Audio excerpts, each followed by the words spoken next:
makes a mistake again. He missed the shift. He's going to spin to the inside turn. He's going to take the lead. Eli Hinton just got used up there in the hairpin. He's going to pick up a win after a long winless streak and visit victory lane. And the whole field just needs to get himself slowed down, hop these curves, up and over. There's that cannon running a tad wide. Great restart here for the 2 car, but also for the 48. He crosses him over, down into turn 1, there goes the tail. Here comes the 20 alongside. The 13 car gets turned. He's going to spin in turn 2.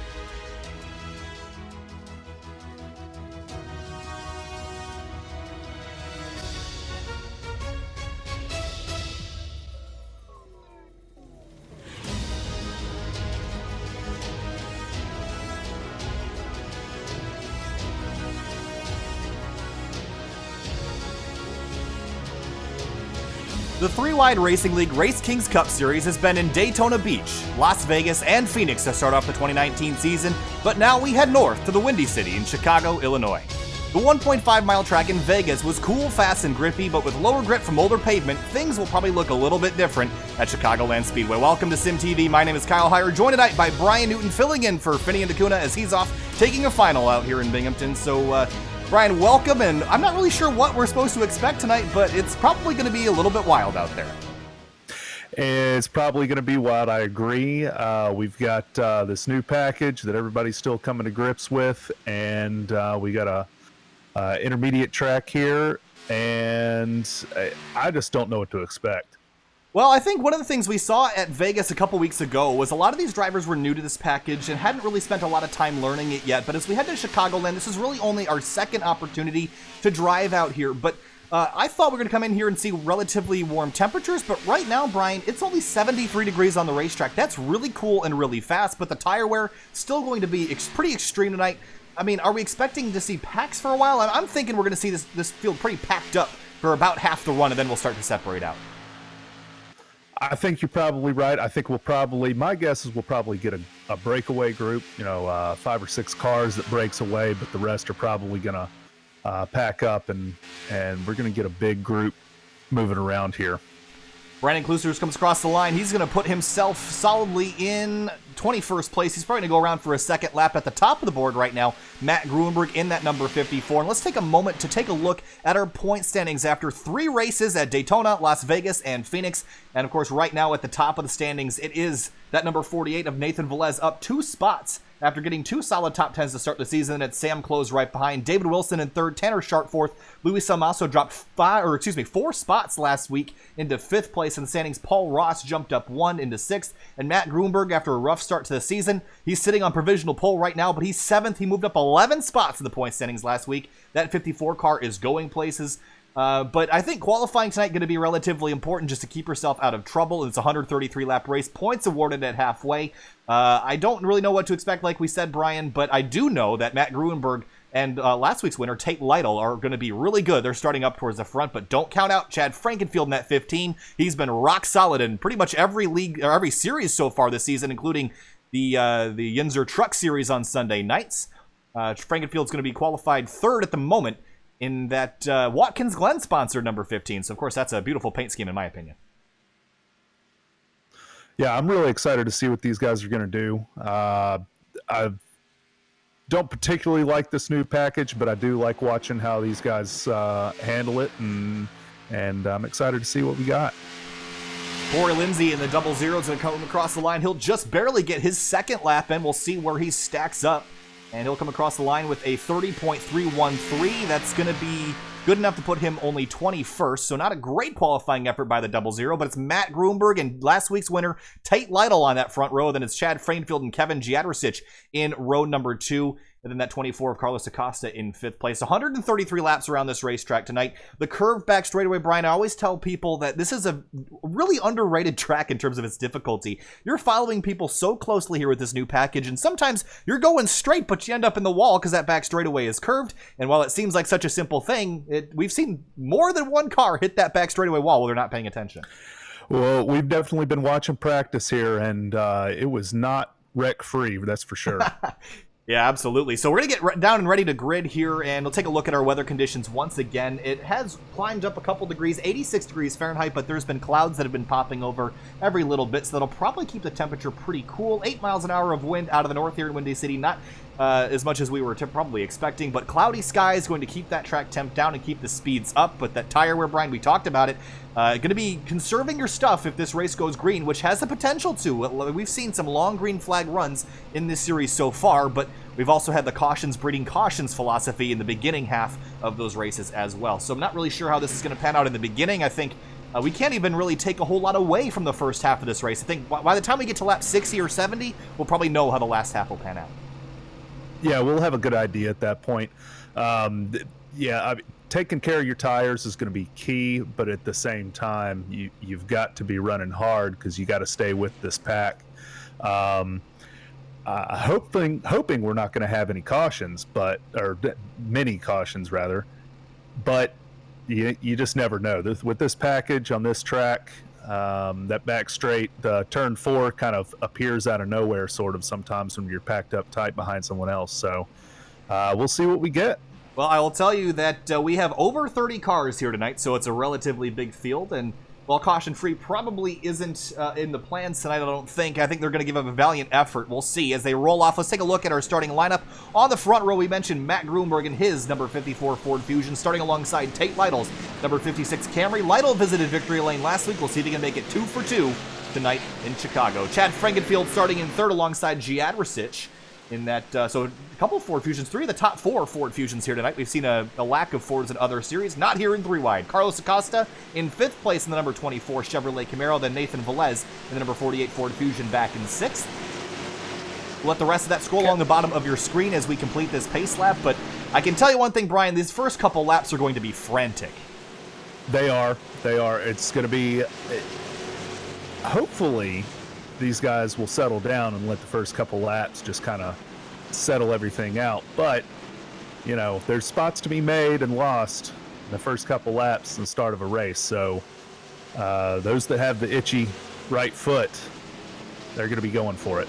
Also, multiple grooves around here. We've seen the high line really be the place to be later in the runs, but I think at the start and the restarts, you're going to want to be right against that white line to take the short way around under full throttle. So pace car is going to roll out of turn 4, 133 laps in round 4 of the 2019 3-Wide Racing League RaceKings Cup Series. Matt Grunberg, Tate Lightle on that front row, coming to the green. Here we go, 133 laps, green flag flies, and we're racing in Chicago.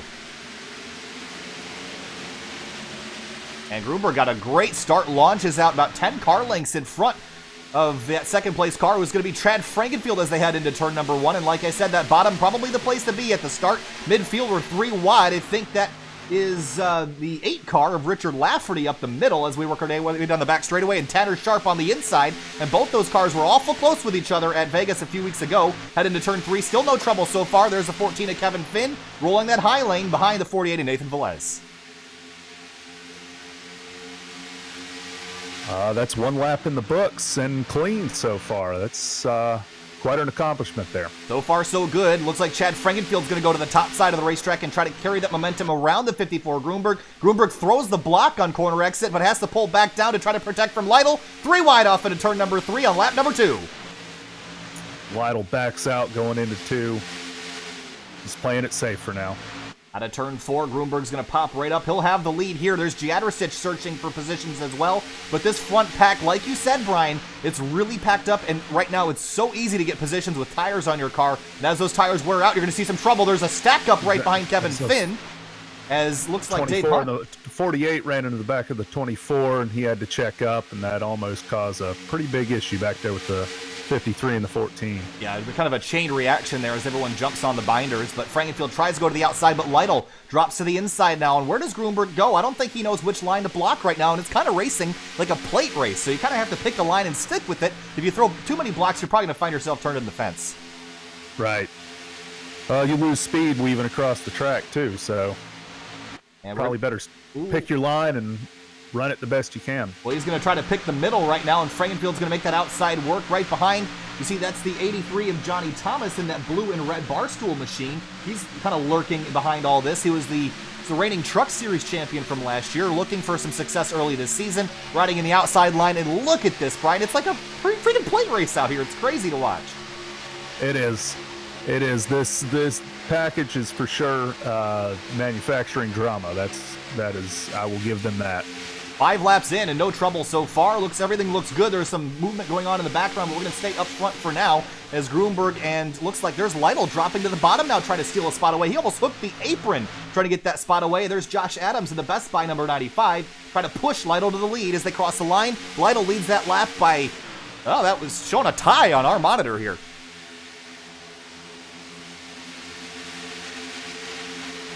And 2 by 2, they're going to exit turn number 2 now, and almost 2-car tangoing, which we haven't seen in about a decade. They're trying it at a 1.5-mile racetrack, and so far so good, and it's Grunberg and Lightle continuing. It's like the start of the race. We really haven't changed up the front of the field much, other than Josh Adams kind of sneaking in here. My hat's off to these guys for really putting on a good, clean show so far. This is great. It is great, absolutely. We're 7 laps in already. 3 wide again for the lead. 95 drops to the bottom, splitting Tate Lightle up the middle as they work their way through 1 and 2. And there is Frankenfield trying to push the 54 back around the outside. We're 3 wide all over the place, but we're going to focus on this front pack because if something goes wrong here, Brian, it's going to wad up maybe 15 to 20 cars. It is. It's going to catch a lot of cars real quick. There's going to be nowhere to go. You see Giatterson. 95 looks like he's moving up. Yeah, he has. He's actually moved up quite a few spots. Started in 11th. He's up to 1st already as he crossed the line. Now he's 2nd again on the bottom, but there's 4 cars under a blanket in turn 1 as they come out of turn number 2 now and onto the back straight. 95 pinned down to the bottom there. That means he's not getting the best exit out of the corners. No, and I think you're going to have that grip wear off as we get later into this run. You're not going to be able to hold that line for long, but he's going to clear Lightle and Grunberg and pull up and then block the 54, then come down right all the way to the yellow line to block the 56, and the 56 just pushes him off into turn 1 at 189 miles an hour. Caution behind him. Oh, there's a caution. Just behind that first pack. Oh, Dave Hunt in the 53 is involved, and that's Drew Eisenman in the 77. That car is all torn up. Looks like he's got the worst of it. And first caution out here, lap number 9, and I think there was a couple other cars that were involved. And I think really the 77 got the short end of the stick here, but let's go back and take a look at what happened. I think we're just going to see drivers run out of space. Ooh, the 77 and the 53. Ooh, man, big hit into turn number 1. 2-car incident. Oh, look at the 2 of Richard Hines. He just got that thing stopped just in time to miss it. Let's take a look at another angle. I think the 77 just got loose on turn in here and just tags the 53 in the right rear and just hooks him into the fence. Yeah, we were enough into that run that those rear tires were just giving up enough grip that a little bit too much throttle into the corner or lifting off too suddenly can cause that rear end to come around. I got to give Richard Hines all the credit in the world. Look at his onboard as he comes up on this incident. He jams on the binders just in time to miss that 77. Look at this. He just stands on the brake pedal. Oh, man, he missed it by that much and managed to get away with no damage. So Hines did a great job. I think he's probably going to want tires. I think we're going to see a lot of cars want tires as they all head down pit road. Yeah, you'd be a fool not to take tires right now, that's for sure. I think we're going to, with the tire we're going to see, I think it's pretty much a given that you're going to pit at every opportunity that you have. No surprises here. I don't think anyone's going to try any strategy. It's probably just going to be for Mr. Feelgoods and fuel the whole night.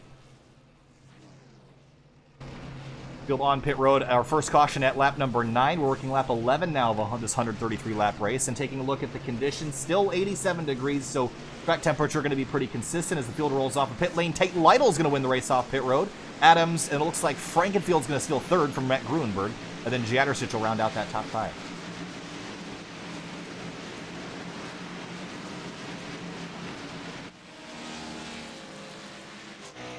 All right, well, Tate Lightle in that 56 lap. Oh, who is that? That's looks like that's the 5 of Sam Close, and the lap down here early. Not sure why he's a lap down. He doesn't have any damage on that car, but stopped to let some of the field by. Or he just stopped to fix something, potentially, as he's going to drive right around the pace car and probably catch back up to the field. So Sam Close had to solve some sort of problem in that cockpit as we head back to lead. I want to talk about Tate Lightle, though, because last week he put on a dominant performance at Phoenix at the 1 mile racetrack here, and it's about as different as you can get. But Brian, when you come from a track like Phoenix where you're on the brakes a lot and you're using that downforce, and you come to a racetrack like this where you're just kind of flat-footing it all the way around, I mean, what do you is it like taking a plate race mentality here, or is it just a speedway and you're just racing it like a speedway with more cars around you? Well, I think with this package, what we get is early in the run, we definitely get the super speedway mentality with the pack, but then things shift a little bit, and as the tires wear and you lose the grip and you're having to come out of the throttle a whole lot more through the corners, I think you're finding it becomes a lot more like what we're used to with the intermediate tracks, but you're still bunched up. You're still in that pack. So it's kind of a hybrid between the plate tracks and the intermediates that we're used to. Yeah, that's definitely how I feel about it. I just, it's interesting to watch these guys. We only got 9 laps into the run, but you could already tell people were struggling to hold the lines that they were trying to run mid-corner. And Benin and I always talk about this being so much like how the DW12 IndyCar used to race, where you had a lot of downforce at the beginning of the run and could make a lot. You could even change direction mid-corner and go from the top to the bottom, yes, or the bottom to the top. You can do that the first couple laps here. Then after those tires begin to wear out, it only takes a couple laps. You're pretty much stuck to the line that you choose, and if you make a mistake on corner entry, you're going for a ride. Absolutely. I would agree completely that DW12 especially, and with these cars as well, I'm sure they've got a lot of that aero push with this package as well. So and that's, again, very much like that DW12. That aero push was something fierce in that car. Yeah, it's not great here either in these machines, and the old tires only exacerbate that problem when you're following someone and you don't have either the aero or the mechanical grip to lean on. So the only saving grace is that once the field gets spread out, by the time those tires are worn, you have some more air on the nose. But the first couple laps, when you're behind a field of cars, there's just no air on the nose, and that's probably why we saw drivers getting so tight and kind of forming up packs in the rear after we had kind of gotten through the run. So we're going to be coming to the restart here, lap number 14. It's going to be Lightle and Josh Adams. Lightle chooses the inside lane for the restart. I think that's a good choice. Like we saw at the beginning, the bottom's probably the place to be, but then we saw the top be a pretty good place to hang out. Maybe you can't make passes up there, but it's a great place to drive defensively.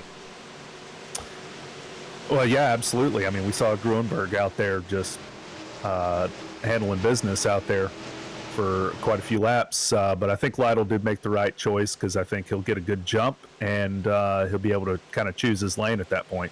And there he goes. That was a big jump. Yeah, pace car's off. Tate Lightle brings them back down to the green and immediately shoots out of a cannon and gets a good jump, but how long is that going to last as we head down to turn number 1? And we look at this midfield. I just worry about this as we all get together down into turn number 1. Everyone's trying to find space, but everyone's spread out pretty quickly here. I think we'll see them bunched up again on exit. And look at Frankenfield all the way down against the white line, giving no space, and everyone fanning out behind trying to pick a line for turn 3. It's definitely a completely different thing with a restart here. Everybody was spread out a little bit. They weren't stacked up as much for the initial green flag at the start of the race. So very different restart here. Frankenfield drops to the bottom now and tries to get a quarter panel alongside that 56, but Josh Adams in the number 95, he's going to come to the high side. Remember, Josh Adams and Frankenfield were so competitive in the 3-Wide Driver Development Series earlier this year. They finished 1-2 in the point standings, and here they are. They're second and third right now as they battle Lightle for the lead, and they come out of turn 4. Look at Gruenberg searching on that high side. There's the 24, Carlos Acosta, in that black and red car lurking as well. The top 3, Lightle, Adams, and Frankenfield all lined up together, and then they change lanes for the corner, and Adams is going to go to lead on the bottom.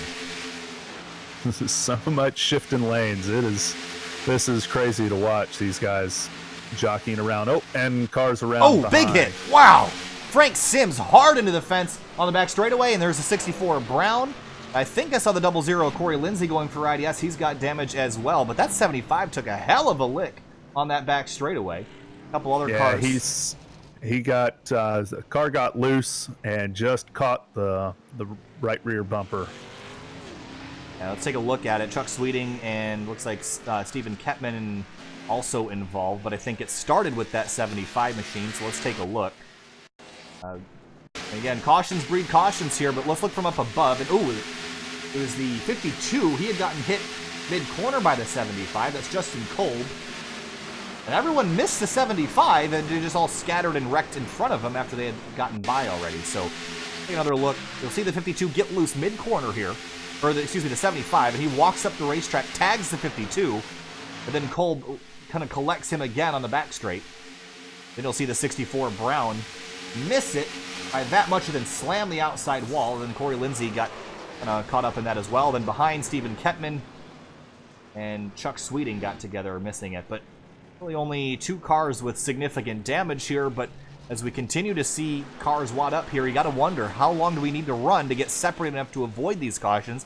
This is similar to what we saw at Phoenix last week, where we saw a rash of cautions at the beginning, and then it kind of calmed down near the end. But we do have a bunch of the field on pit road from... we see a little strategy playing out here. Gruenberg came down pit road, and everybody around him stayed out. That's interesting. I don't know if I'd give up track position this early, Brian, but...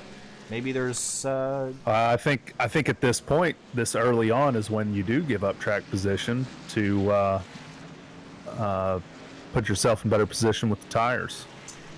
Yeah, I'm curious because we only ran because I about think later in the race, you can't give the track position.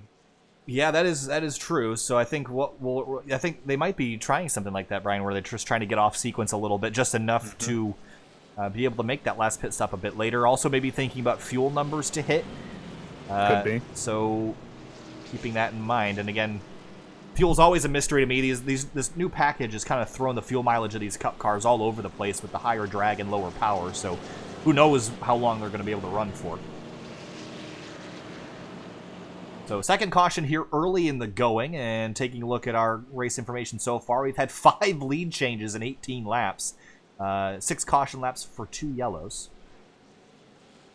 And Brandon Klustruss in the 94 was involved in that most recent collision. Some right front damage on that machine, but after starting in 12th and back in 28th, tonight's not going like he wanted, and it's not going well for the 21 of Jordan McKeeboy either.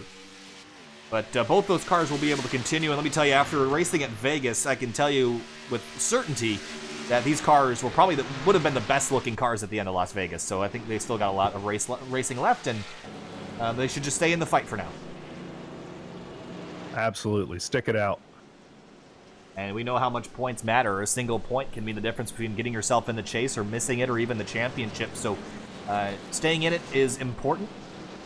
But taking a look at the point standings once again prior to tonight's event, we took a look at the top 10. Tate Lightle was 9th in the standings after jumping up 11 spots last week, and as he's running in second, he's only 20 points behind leader Nathan Velez, and Velez is 5th right now. So Samuel Close is running back in 30th. He's 2nd in the standings. There's a lot of shuffling and the points still happening this early in the season with the diverse racetracks we've been to, which means that we might see, we will see probably a new points leader after tonight. Should get the 1 to green here in a moment. We'll line them back up and go again. Try for the 3rd time to get this race going. Lights are off of the pace car. We'll re-rack him and restack him as Adams and Lightle are going to line up. Adams will take the inside lane, as has been the case so far this evening. I think that's the good move. Still sticking with that. It seems like you can get a good jump on that bottom lane, and then once you get out front, you kind of have your choice of which lane you want to take. So as we come back to the restart, we'll take another look. I'm going to keep checking in on our weather every time we get to a caution, but I don't really see this temperature rising at all with the cloudy conditions. I think we're going to see this grip all night long, which a lot of the drivers are probably not looking forward to, because a lot of drivers, I mean, when they lamented this new package, they were talking about they don't want grip. They want to be sliding and drifting the car around and working the throttle, and when the temperature is cool, it's just flat to the floor, and that's what keeps the field so tight and keeps these incidents occurring. Right, and I think I'm actually watching, it's rising a little bit. The sun came out, peeking through a little bit, and the temperature's rising a little bit. But yeah, I think with the lower track temp, you get more of a big swing between fresh tires and worn tires. Whereas when it's hot, it's just kind of always slick. And there's the green flag. Back in the air is the green flag, and a push from Carlos Acosta to the back of Tate Lightle. Lightle did not get a great restart, and that inside lane has been moving the last few times we've gone green. And we head down to turn number 1 side by side. There's Dylan Hickey in the 1 who's had a pretty disastrous start to the season. He's trying to turn things around from the exit turn 2. The 95's going to stay right along the bottom of the racetrack. Frankenfield looking up the middle. We're going to go 3 wide for the lead again here at Chicagoland. I was waiting for, if an incident happens up here, it's not going to only be a 2-car incident. It's going to take out 10, maybe 15 cars. Absolutely. As 42 and the 83 get shuffled back a little bit. There's Tanner Sharp right in the middle. There's Matt Grunberg. He's on fresh tires. We're right on board with him. Exiting turn number 2. He's stuck in a log jam right now behind, that's Dylan Hickey and the 14 of Kevin Finn. And Kevin Finn last week got kind of knocked out of the lead by, I believe it was Tate Lightle, so he's out for blood and revenge tonight. And Grunberg trying to use that outside lane. He'll carry that momentum and use that draft down the front stretch. As you see the 95 go all the way to the grass, trying to keep that lead away from Frankenfield. Yeah, and here comes Lightle back up behind. But he just doesn't have it through the corners. Grunberg is rim riding right now in the background as he's worked his way up into 8th place now, and side by side for the lead. Frankenfield goes to the top of the racetrack. Lytle trying to follow him there. It's bumpy up there. We saw the 54 in the background just bouncing over the bumps, but it is less tire wear up there because you're not holding the car down so low. Look at this action around the 54 right now. They're 3, almost 4 wide at the front. Now back to the lead. 15 of Frankenfield tries to look inside. Just behind, you see Grunberg way up at the top of the racetrack, right against that Brandt logo on the wall. Just making his way forward. He's up to 7th now, slowly climbing. He is making that top lane work for him. Look at these front 3, all just right under your thumb as they come out of turn 4. Dylan Hickey loose behind them. He's middle 3 wide with Lafferty and the 18 of Paul Ross in a new paint scheme this week, right on the outside.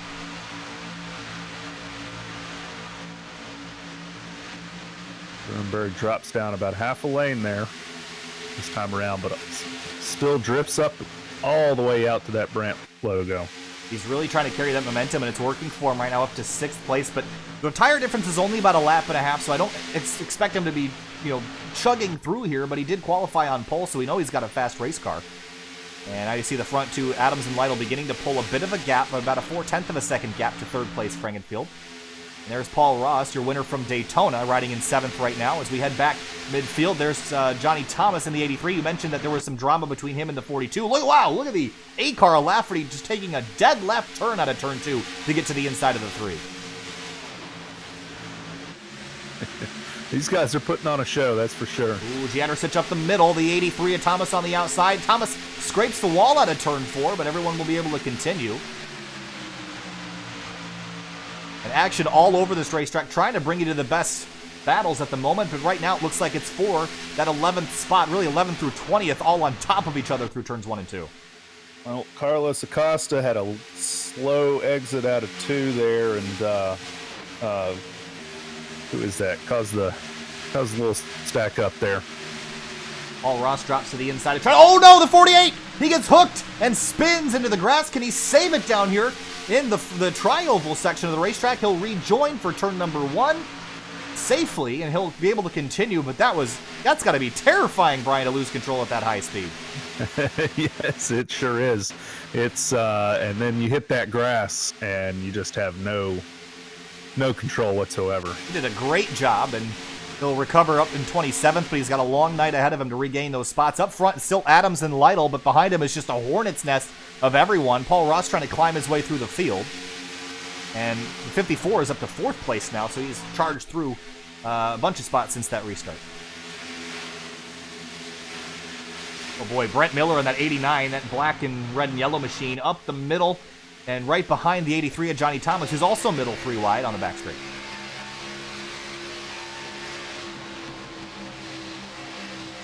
You see the lines starting to form. The outside lane, definitely a place to be once you get the momentum rolling after the restarts, and it seems like both lanes are working well right now if you can carry the right amount of speed. Yeah, it is tricky running that high line because it doesn't take, you just get your entry wrong just a little bit. You just pick up your throttle just a little too early, and boom, you're into that wall hard.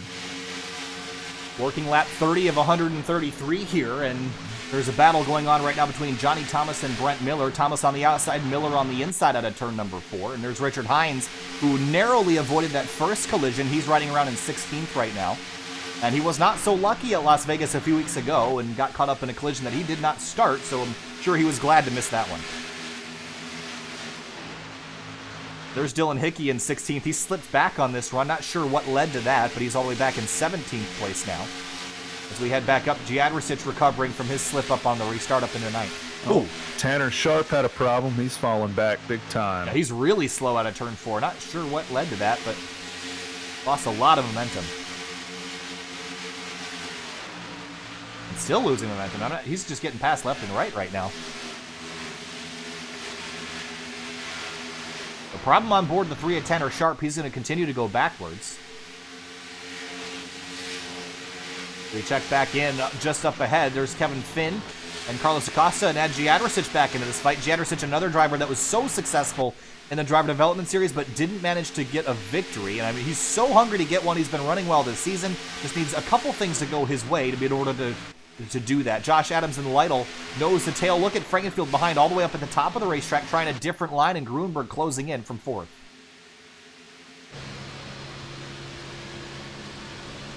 100 laps to go at the line here, and then now you can probably break it up into 50-lap segments to get yourself to the end.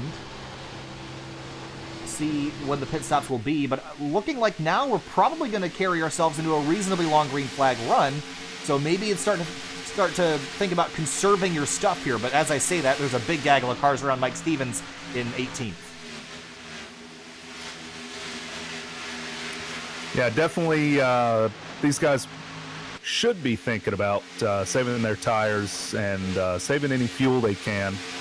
But God, you get into one of these fights, you get into one of these packs, and if you're not happy where you are, you're trying to move forward, and so it's just incredibly difficult to save anything when you're in that kind of position.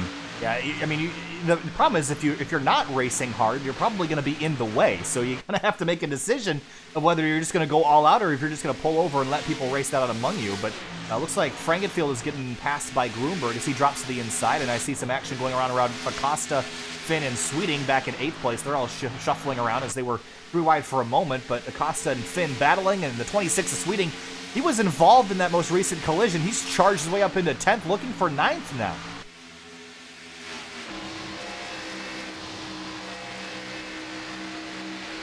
Drops to the inside out of turn 2 to try to carry some more speed. And now he's on the back straightaway trying to draft, and that speedometer is going to keep climbing. You see he closes in a couple tenths on the back of the 24 car. Then he's going to drop to the inside, just throttle up to try to go around him, but the momentum on the outside is going to carry Acosta, or at least keep him alongside.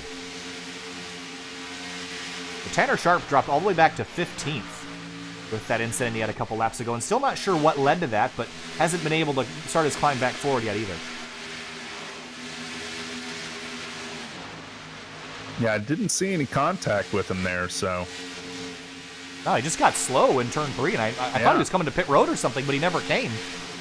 But meanwhile, battle going on for 18th place. Nick Miller, Mike Stevens, Richard Hines, Austin Derbyshire, Velez, and others. And remember, Velez was almost crashed a couple laps ago, and now he's got to climb through another field of race cars. Jonathan Cogswell in the 27. He's waiting in line as well, and Cogswell was also one of the drivers involved in one of the many wrecks at Las Vegas that took out a bunch of cars. Oh, that's Derbyshire slipping up the racetrack, almost getting into the 48 of Velez out of turn 2. You know, with Sharp, the way he fell off like that, I'm wondering, because sometimes these cars, the tires just kind of hit a wall, and all of a sudden they just lose a ton of grip. And I'm wondering if that didn't happen with him, and he's just been struggling to play catch up since. Could be, but now we have a battle for the lead. Lightle has caught Josh Adams, and Adams has not been to victory lane yet this season in the Cup Series. He's been off to a relatively slow start, but there's Lightle, who is victorious and climbing up the point standings, trying to carry that momentum into this week's race number 4. But Lightle not carrying as much speed out of the corners as Josh Adams. I think he's making up almost all of his time on entry and through the center. You see him close in. He dives into the corner. Then he loses the nose because of the aerodynamic situation. And then as they come off turn 2, he's going to lose some of that ground.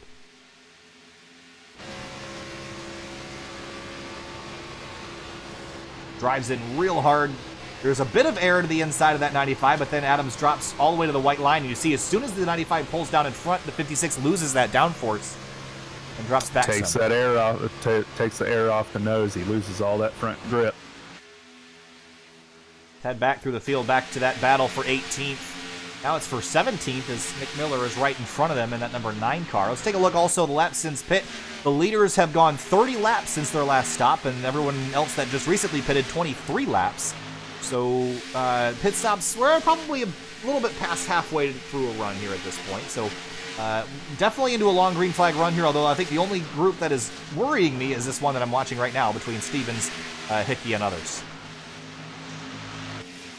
Surprised the 77 car with the front end damage he has is able to stick up there the way he is. Yeah, I've been surprised at how well these cars drive with damage, Brian. I mean, I think because you're in the draft half the time, you're able to at least make up for some of that aerodynamic loss, but then also with the reduced power, I mean, it's not as big of a deal as it used to be, which is a good thing, but we're going to jump back to the lead because Lightle is dogging Josh Adams on the front straightaway, takes him all the way down to the white line, but there's a battle behind him for third. It's Paul Ross getting around Frankenfield. But Lightle going for the lead in turn 1. Lightle probably needs to go ahead and get that pass made. He can't be... He's not being too gentle on his tires, diving it down into the corners the way he is. No, and I'm just wondering how long he's going to be able to keep doing that before he loses the runs that he's having on the 95. But Josh Adams is also driving very defensively, so he's not saving his stuff either. But they're still, they're not the quickest cars on the track by a pretty significant margin. We do have Matt Gruenberg coming down pit lane here. I'm going to assume a scheduled stop. But he just came. He's probably got his schedule that he's sticking to. He was the one that came down pit road out of that front pack this last caution. So I think he's got his own schedule going on. Yeah, his own agenda for sure. So he's probably going to split this race from a one-stopper from here. Lightle and Adams across the line, separated by 33 thousandths of a second. Lightle was all the way alongside the 95 in turn 3 and 4. Wasn't able to complete the pass, but he's going to try again down here in 1 and 2. Side by side for the lead, and now he's got all the air that he needs in the world, except if the 95 gets to his quarter panel and takes the air off the spoiler. Camaro versus Camry. Off into turn 3. And Lightle looks like he'll have this spot. He's going to clear the 95 off of turn 4. Tate Lightle, last week's winner, to the lead. Now, let's see if he can hold it there. 95's going to drop back to the inside.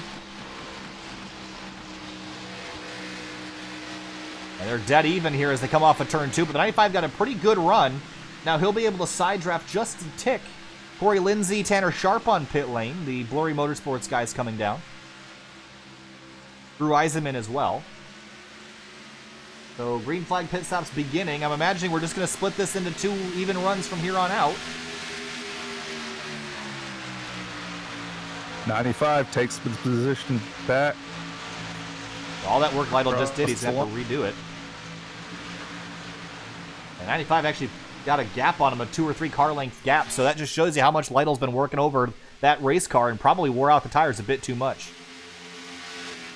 Brett Miller on pit lane, Dylan Hickey, and others.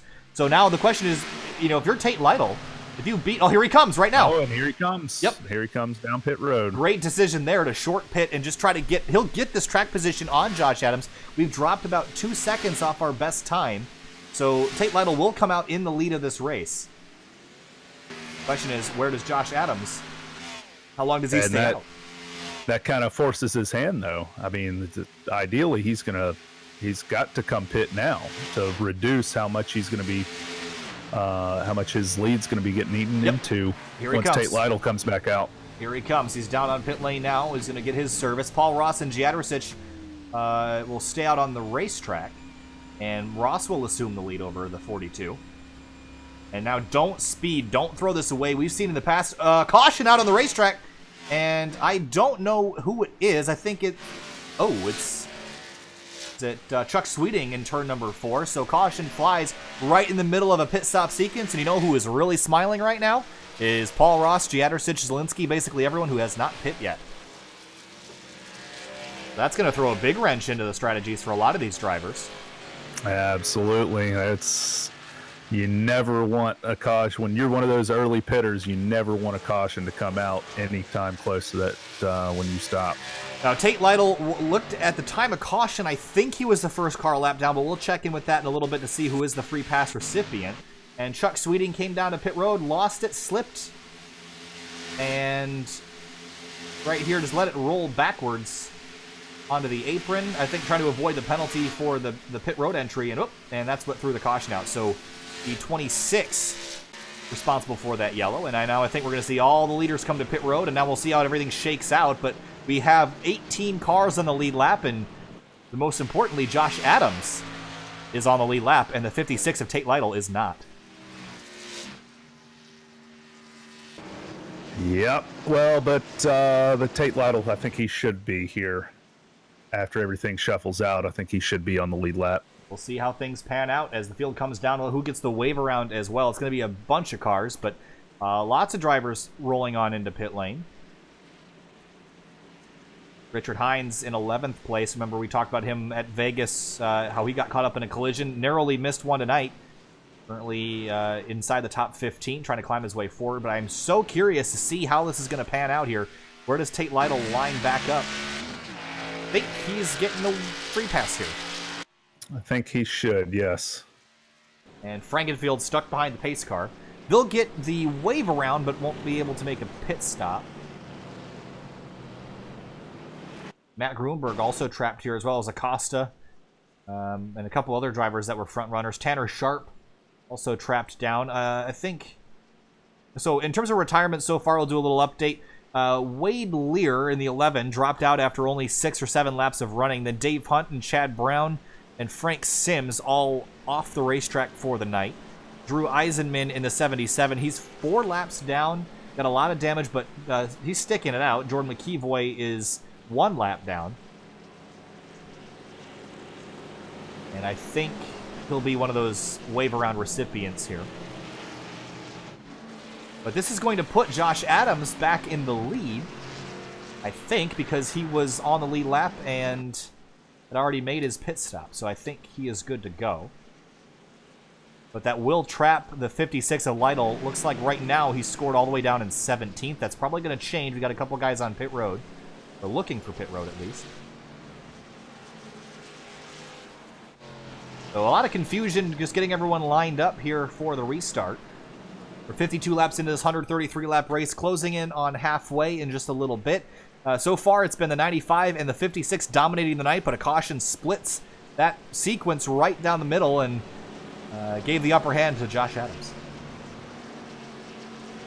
Yeah, it's going to be interesting to see how Tate Lightle responds to being stuffed way back there in the field like this. Now, how does that change his strategy? I mean, we saw some drivers earlier, like the 54 Grunberg, trying something different. I mean, we've seen track position matters quite a bit here. You can get through the field, but it's a lot of work and a lot of risk. Maybe there's a fuel strategy or something in the future for the 56 car. Yeah, I mean, he still does have a good bit of racing left, so I think he's got some room to try and play a different strategy here, but probably not a whole lot. But he's scored all the way down in 19th, and still we're not quite done yet getting everyone lined back up, so we're going to get the one to green this time through, I imagine, and that's going to turn the lights off on the pace car, and yep, we're going to get a whole bunch of wave arounds here. I think about 10 cars. They're going to have to get themselves lined back up for the restart. But it's going to be the 95 of Josh Adams, the 18 of Paul Ross, the 42 of Jadrosich, the 14 of Kevin Finn, the 8 of Richard Lafferty, your top 5. Then it's Wilson, Thomas, Cogswell, Stevens, and Hines, the rest of your top 10. I tell you what, Paul Ross and Jadrosich, they've really lucked out with this, how this all played out there. They have, and remember, Paul Ross has already been to victory lane this season, so he's in a good spot already. He's had a couple rough weeks since Daytona, but still inside the top 10 in the point standings, and like you said, lucked out a lot, and sometimes luck is what you need to help win these things. Absolutely. All right, so the wave rounds are catching back up to the field here, and coming back to the restart lap number 54. Now I'm curious if that lap and a half that Josh Adams has on his tires will be a problem compared to Ross and Jandrosic and the others that came to pit road under the yellow flag. I don't think it'll be a huge difference, but it might be enough to let the 18 steal the lead away here after a couple laps from this restart. So pace car is going to pull off. Lap number 54 of 133. Josh Adams in that Chevrolet Camaro. Then it's Paul Ross in the Camry. And then a pair of Fords behind him. Green flag flies. Back racing in Chicago. Adams gets a good jump on the start. And let's see how long he's going to hold it. A bunch of the field was single file at the rear because when you take the wave around, you have to line up single file. So that's going to stretch the field out a bit. But out of turn 2, it's Jandrosic with the big run. And Paul Ross slips all the way to 4th. But that 42 takes to the outside. He's going to have a fantastic run off into turn 3. Can he hold it there? And will he be able to get the lead away from the 95? And here comes the 14 up. Is he going to push the 95? Maybe. Try and awful close. But there's Richard Lafferty in the 8 car. There. The 42 definitely did not get the run off of 4 that he wanted. No, he didn't, and now he's suffering for it. The 14 has a good run here, and the 8 of Lafferty is going to stick behind the 14, but now they're battling for second, which is exactly what the 95 of Adams wants to see in his mirror. Absolutely. Get everybody behind you at each other's throats while you just drive away. Well, the driving away part might be a bit difficult with how this package is, as they draft right back up to him on the straightaway. They do. The 8 and the 14 have got a good train going here that got a lot of speed there. On the back straightaway holding now. it through the corners is difficult. Oh, man, look at the 42 just drive off into the corner on the outside lane. Still a long way around, so it's not going to work this early in the run, but he's giving it a shot. 14 to Kevin Finn, kind of the mosquito in his ear right now as he holds him up on the racetrack, doesn't let him dive down to the apron for that extra speed. And there's Johnny the Thomas. 42 on the outside like that. Johnny Thomas in the 83. You maintain so much more speed on that outside lane.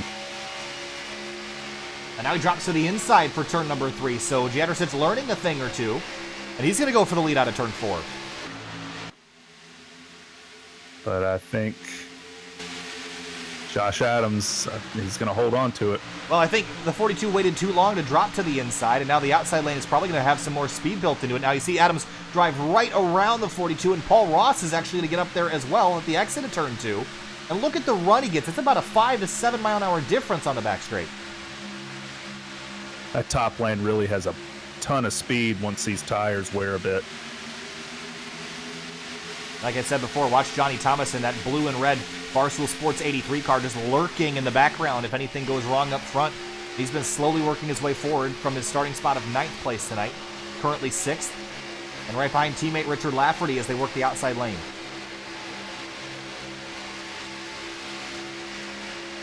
Oh, I think we got one spinning in the rear. It's Jordan McKeevoy on the back straight. He's around, caution out. There's caution out.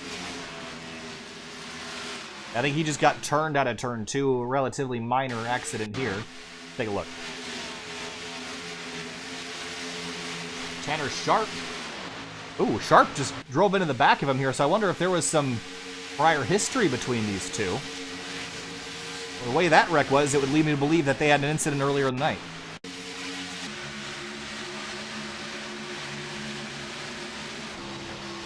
Let's listen to the throttle of the 3. Yeah, he was pretty much full throttle until that car turned around, so I think we know what happened there. Those two guys not really happy with each other. Some of that might have been left over from previous weeks as well. I vaguely remember them having trouble at Vegas, but I could be wrong about that. But, well, that's going to be good for the drivers that were a lap down, because one of them is going to get the free pass. I'm not sure. I think it's Sam Close, but I'm not sure if that's still the case or not. I think that's what I'm showing as well. Will we see pit stops? Yes, we will. Does anyone stay out? And nope. Lafferty did. Oh, yes, he did. I'm on board with this strategy. I mean, we're not quite halfway, so I'm all on board with trying something like this. I don't really know what the drop-off was prior to the yellow, but we were only out there for 5 or 6 laps. So he's going to drop through the field, but I just don't know how quickly. So this might be worth trying, because if we get to a late race yellow and you're sitting 15th, maybe it's worth trying something like this. So might as well test it now while it still won't hurt you too bad. Sure. I can get on board with that. Why not? Although we have seen in the past that sometimes when drivers stay out on old tires, they become more of a hazard to everyone else who did pit, although these guys are good enough up front that I don't think we'll see that become a problem. And typically it's more of an issue at a short track than a speedway. So Frankenfield works his way up into second place. Did he stay out as well? Looks like he did. So the 15 car going to claw back his track position with the strategy call. And I'm really on board with that for Frankenfield because there's no reason to handicap yourself and stay at the back when this is a great opportunity to steal some track position and get back what you had earlier. Absolutely.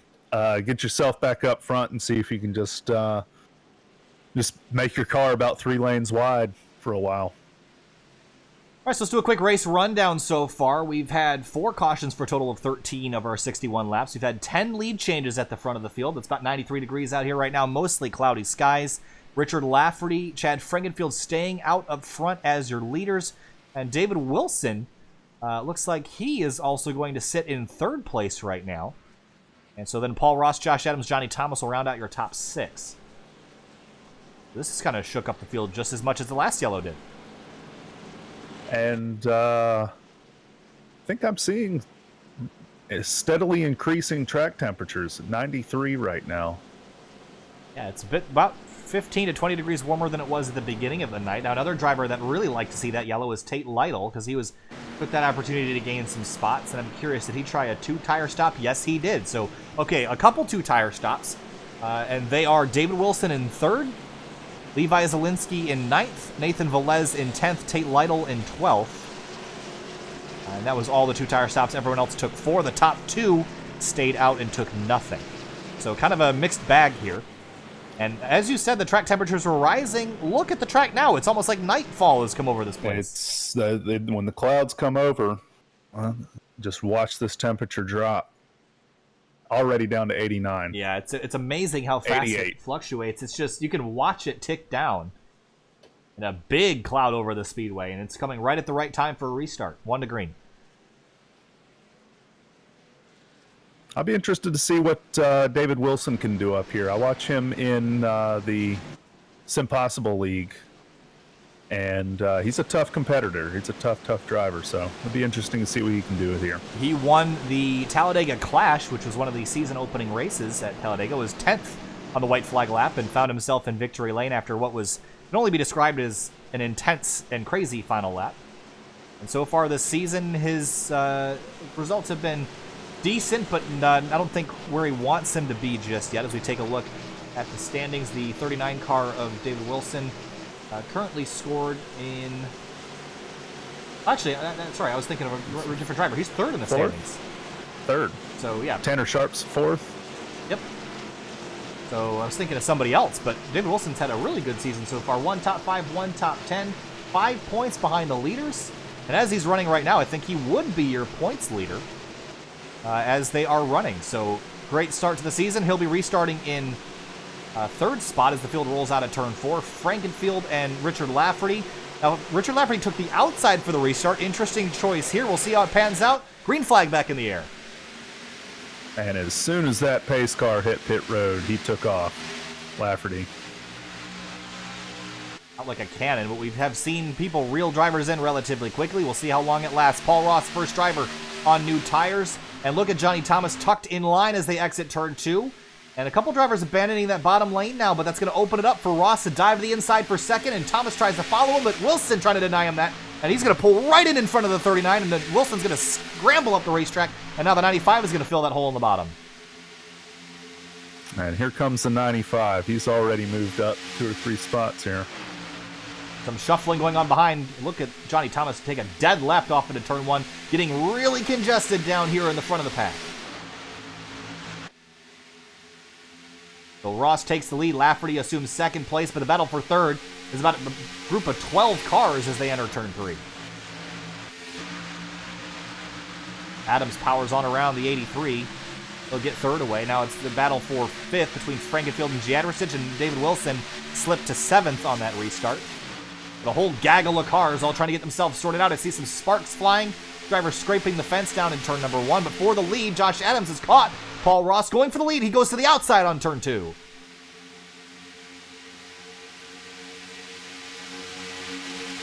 Yeah, Adams is definitely on a mission. He wants to be out front for that mid-race bonus point. Oh, he just gets there. And as you mentioned, the mid-race bonus point, we're getting awful close to it. And it's going to be a great battle up front. What's 133 divided by 2? Is that 68, 67, something like that?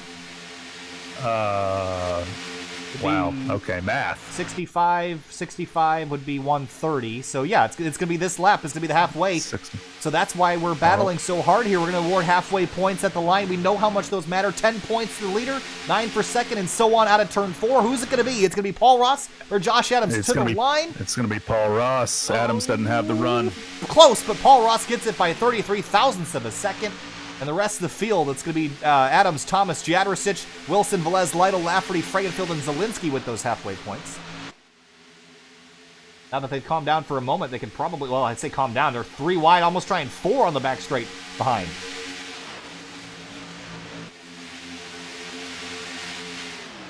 Wow, this is really a treat watching watching so many guys have a good command on how to drive these cars. This is great fun. Halfway through this race, Ross in the lead. Oh man, the 95 forced his way under, and Paul Ross has to give him room. And the 95 will dive under him out of turn 2. But here comes Johnny Thomas with a heck of a run on the outside lane. Which line does he choose in turn 3? Ross did not want to move up and let Adams have that bottom lane, but he had to because Adams was right there. He would have spun himself on Adams' nose. That was a really close moment there. The 95 taking no prisoners. He was going to put that nose there come hell or high water, and he shoved it in there and got the spot, but he hasn't been able to clear the 18. That 18 using the outside lane to carry the momentum, and just behind a group of cars trying to find enough of a run to get around him. I see in the background there's some Fords fighting. I think that's the 56 of Lightle, who is, actually Lytle's right here. Yes, up there in 6th, 7th. Looks like P7 for now. He's fought his way back from 12th on the restart. Very close to being P6, P5. He's 3 wide for what will be 5th place at the moment. The 95 of Adams finally clears that 18 and gets himself into the lead as they come out of turn 2. Now the 39 and 42 fighting for 4th. Everyone else behind him trying to single themselves out.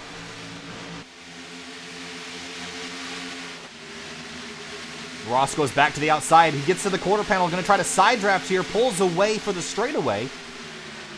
But now when we get down to turn 1, the 95 is going to take the short way around and should be able to re-clear the 18, but Paul Ross carries such good speed, he'll stay alongside for turn 2. And now gets re-cleared. But he gets the run off of 2. Ooh, a push to the back of the 95, drops to the inside. Here he comes. Gets that bottom line. I think Adams is going to have the run off of 4 here. That outside has not been quite as good since the clouds have come over, and we talked about the track temperature dropping. It's dropped 20 degrees in about 5 minutes since the restart. And that's probably why that outside lane is not as dominant as before. There's just so much grip on the bottom right now. So 93 degrees during the caution, and now it's down to 73 degrees. Huge swing in temperature, huge swing in amount of grip you have with these tires with that much temperature difference. That means the speeds are up. These guys are running some of the best laps they've run all day. How about this battle for 4th? Velez, Johnny Thomas, and others. And we're using every lane on this racetrack from the apron to the safer barrier. And we're 3 wide again. Lightle in the middle of it. He's trying to get his track position back after that caution. Broke it up before. He's got the 27 to his outside, and that's Levi Zielinski in the 6 in a new gray scheme this week, who's 9th place looking for, or 10th place trying to get 9th back away from Lightle.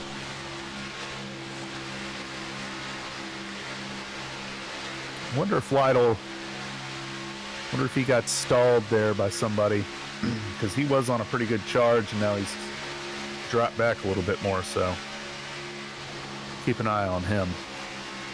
See up ahead, the 18 trying to fight back at the 95, but isn't able to really mount much of a charge. Adams has a pretty good command of how to drive this car on this track. I will say, I think he's probably been the dominant car other than the 56 of Lightle, and he's been able to keep his track position, which has made the difference over the course of this run. Big fight back here. Richard Lafferty, remember, he restarted up at the front He's all the way back in 15th place now and losing more spots. Nick Miller jumps to the outside. There's Carlos Acosta, who started his night in 5th. He's all the way back in 18th. So some of these guys not having great days. And just as we got one loose out of turn 2. It's Mike Stevens. He manages the collective, and that was almost a crash.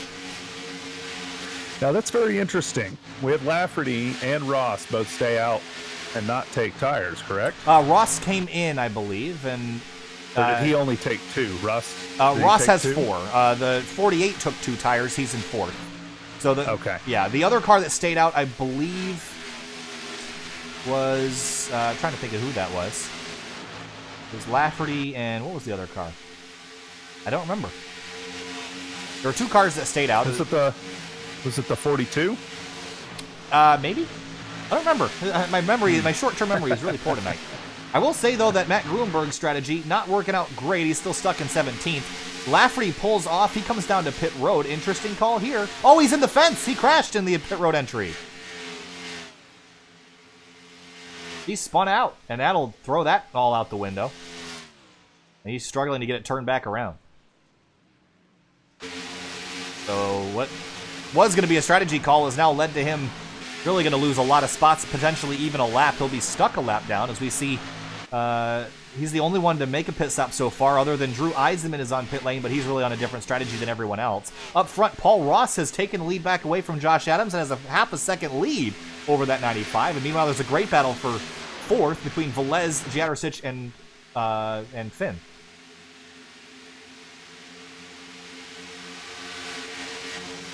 So clearly we're seeing that 2 tires and no tires are not the right call. I think that's clear. I think we're going to want 4 from here on out. And we're getting to the point now, it's about 53 laps to go, so you could probably go to the end on fuel from here. And now you're just going to be planning on when to make that stop. There's a big battle right here between Hines and Justin Kolb.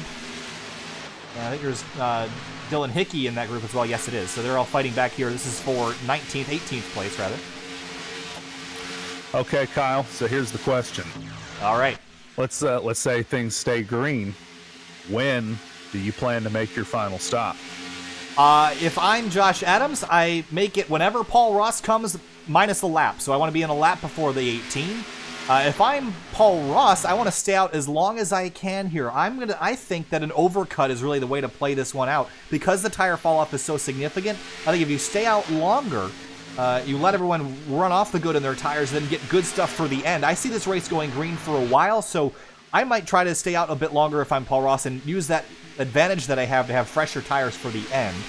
If I'm anywhere else, I'm saying I'm coming within 5 to 10 laps, just getting tires and fuel, not worrying about anybody else but myself. All right.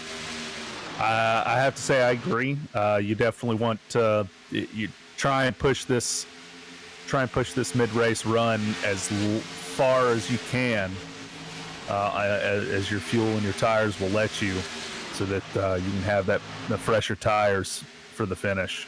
I think you'll probably see some guys come in earlier just to try to jump people with the undercut, but that's kind of, that's 1 step forward, 2 steps back for the last 20 laps of the race if it goes green. So you have to think about that and put yourself in the right position based on who you're running with. So I think if you're the chaser in a battle, you're going to want to be pitting early. If you're the leader in a battle, you're going to want to pit later. So we'll see what people do here, but now we have 50 laps to go, and I'm fairly certain we can go that far on fuel, so now it's just a matter of when we'll see drivers come on down. As we say, the chaser, Adams lost a ton of time that last lap. Yeah, that was not a great lap for sure. Ross and lost a ton of time. The 83 cars right there on him now. Yeah, so this is the most we've seen this field spread out here. We're on about a 23 to 24 lap run, and everyone's single filed out. So I could see this going green for a long time, provided we don't have any pit road mishaps. We've already seen one, and pit road's not easy to get to here at Chicago. But Ross continues to extend his lead. He's running really solid lap times of 32.208 to Josh Adams' 32.356, and by a wide margin, Paul Ross is the quickest car out on the racetrack and continues to grow his lead.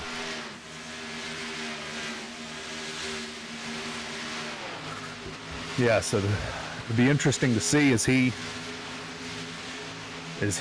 pushing for all he can to get this lead up there, or is Josh Adams backing off a little bit to save his tires?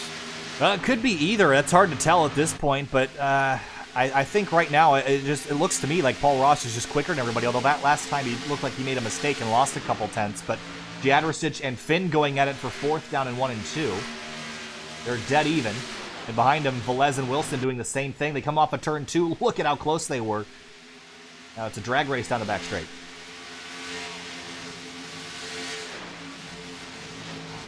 So I'm still looking around. I see another car on pit lane. It's Jordan McKeevoy. He's made his stop. He's 2 laps down in 28, so I don't think you'll see anybody following him, except for here comes Frankenfield from, I believe he was running 14th, so that Watkins Glen-sponsored Ford Fusion makes his way down. So he's the first of what I could call your front runners on in pit lane. With 48 laps to go, or 44, excuse me. So Finn, I'm going to say he's counting on another caution. I would say that might be the case, but Finn and Jadrosich continue to fight for 4th as the exit turn number 4. And does anybody else pit this time through? I don't think so. Looks like Lightle just cleared David Wilson there. Woo, yeah, just barely. That's about as close as you can get. Frankenfield in and back out. Now, who makes the first move of the top 10? Yeah, these guys, they got to... This top 10, they've got to keep pushing it further than this. Jadrosich and Kevin Finn almost got together in 3 and 4. They almost wadded each other up. Inches between them. They managed to gather it and continue. I'm going to say... I think if I were one of these guys in the top 10, one of the top 5, I'd be looking to, if it stays green, I'm going to be looking to pit no earlier than about 30 to go, 35 to go maybe. I think that's probably where I would be looking. Yeah, they can go at least another 15 to 20 laps, so I think we'll see some more pit stops. We'll see them increasing in frequency. This might be one of those runs where they're spread out over a pretty wide number of laps, but Corey Lindsay down on pit lane in that 00, he's in and out. He's also kind of had a rough night, but he'll return to the racetrack. Paul Ross has re-extended his lead back to 1.5 seconds. That's by a long margin the biggest lead we've seen tonight, so he's pretty much got a stranglehold on the field. And I got to feel, I mean, after all this racing has happened, you got to feel for Tate Lightle. Had such a fast race car, got trapped a lap down when the caution flew mid-cycle, and has not been able to wrestle that track position back. He's done a good job getting himself back inside the top 10. He's up to 6th now, but still has some work to do to get himself back to 1st and 2nd where he was earlier. And we continue to see that 42 and 14 fighting. I'm sure they're getting sick of each other at this point. Yeah, I'd say they're both probably thinking to themselves, I just want to get clear of this guy. They keep and hearing just run some clean laps. They're probably telling their spotter to shut up at this point. They know he's down on the inside. Just let him stay there. But now the 42 clears the 14. So now we're working a 31-lap run, by far the longest we've seen tonight. We see just behind, there's Nathan Velez and David Wilson. You can add Chuck Sweeting in this mix. It's been a really up-and-down night for that 26 car, but he's battled back every time he's had adversity. Remember earlier in the night he was involved in a collision on the back straight that he didn't really cause, he just got collected in. Was all the way back down in 28th, managed to get himself all the way back up towards the top 10, and then spun coming to pit road. And then now he's worked his way back into 8th place. So Chuck Sweeting's been up and down the order so many times tonight, I'm sure he's probably passed about 100 cars at this point.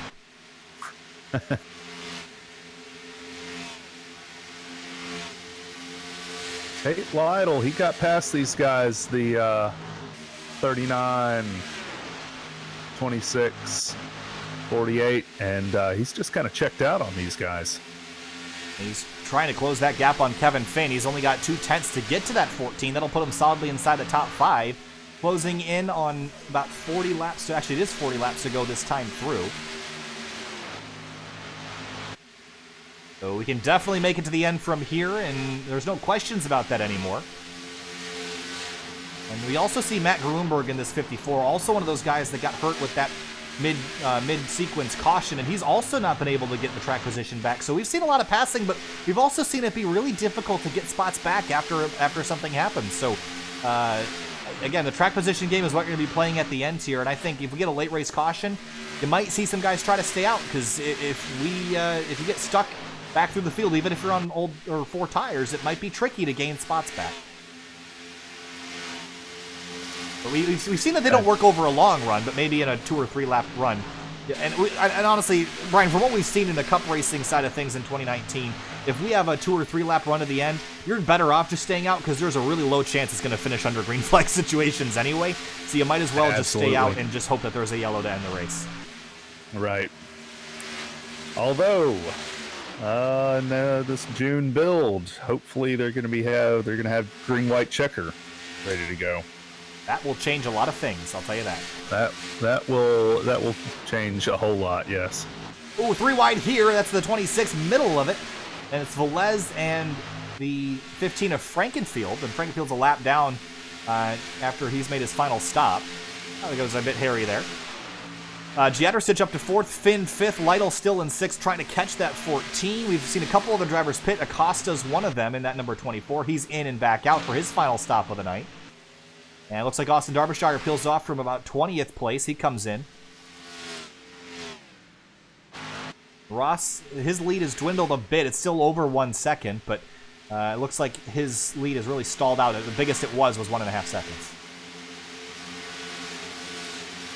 Chuck Sweeting onto pit road.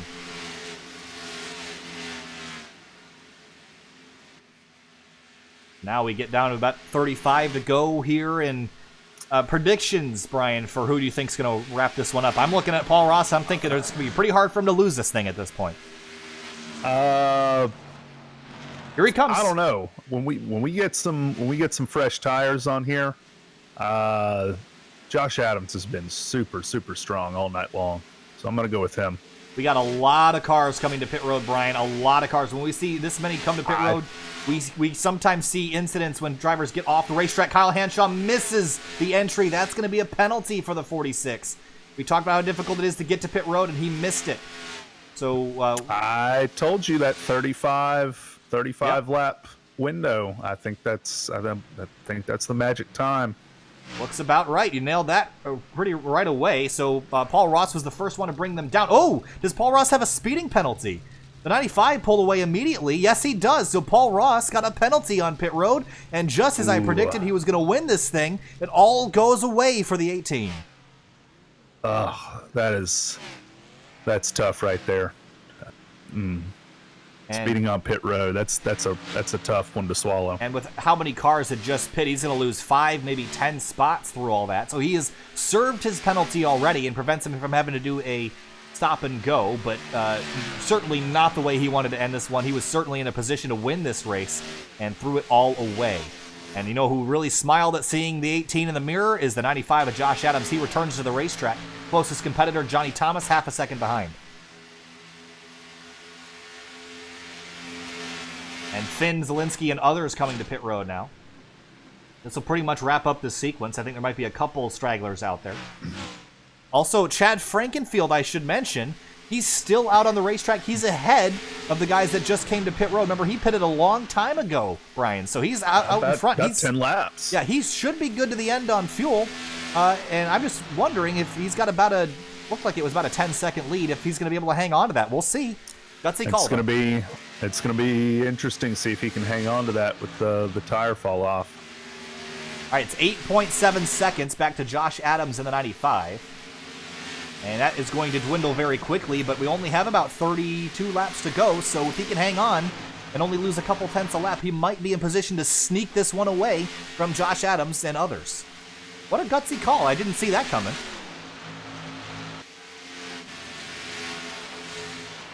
Now he's got to let these guys on fresh tires on through. Don't bother fighting them. Conserve your stuff. Don't burn it up this early. I mean, I know he's probably trying. Oh, caution! And there's the caution. Changes everything, and it's Tate Lightle. Oh, that is a shame. And I think this is down in turns 1 and 2. Yes, it is. And that changes everything. All right, let's look at what happened here. Ooh. All right, here's the 42 of Giadersic. These guys were fighting for position to get down to turn number 1, and Looks like the 56 is backed off the throttle. The 42 didn't see it coming, and a big tank slapper into the fence for the 56. And what a shame to end this race after having a dominant car early.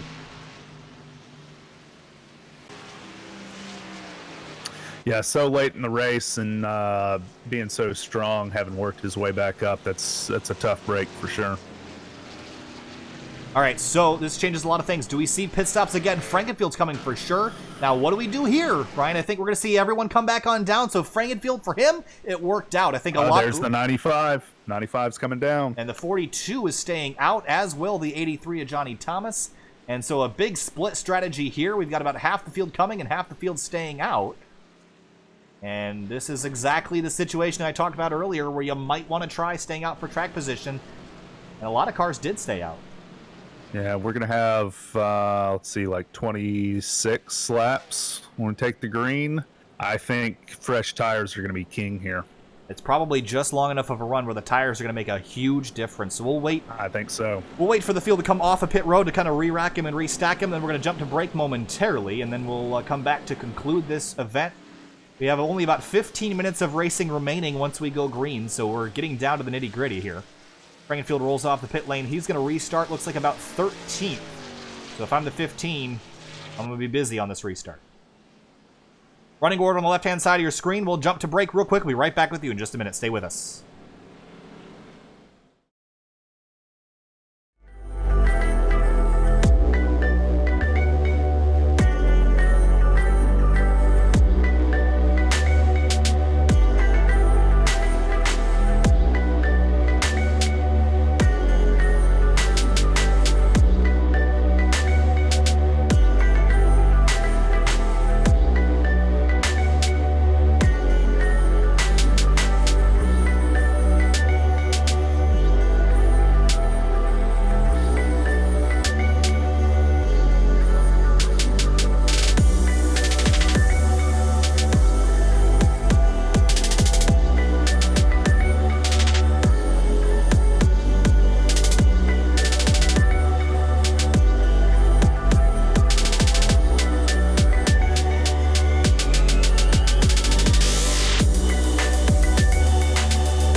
Welcome back live to Chicagoland Speedway and Sim TV. We're just getting down to the end of this one here at Chicago for round number 4 of the 2019 3-Wide Racing League RaceKings Cup Series. Brian, we saw some crazy stuff happen, but we've also seen some strategy played here in the later going. And it looks like Johnny Thomas is going to be your leader for the restart. And Jadrosich, Finn, Gruenberg, Zielinski, and others all staying out on the racetrack. And our first guy who had came to pit road is going to be, looks like, I think it was Frankenfield in the 15 is the first guy on 4 tires. I believe you're right there.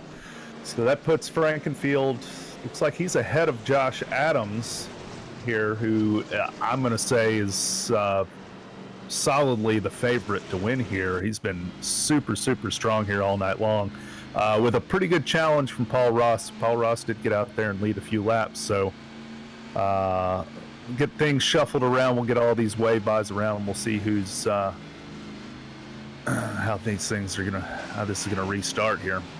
All right, well, I think the battle to watch on this restart is probably not going to be at the front of the field. It's going to be about from 10th on back. I think that's where the action's going to be.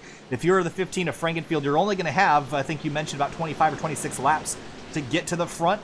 You're going to have to work really hard and really fast. And if you're Frankenfield, you just want to put as much distance between you and the 95 as you can, because he's going to be coming as well. So Frankenfield's going to be busy. The 95 will be restarting right behind him, and we're going to see lots of 3 and maybe 4 wide heading down here.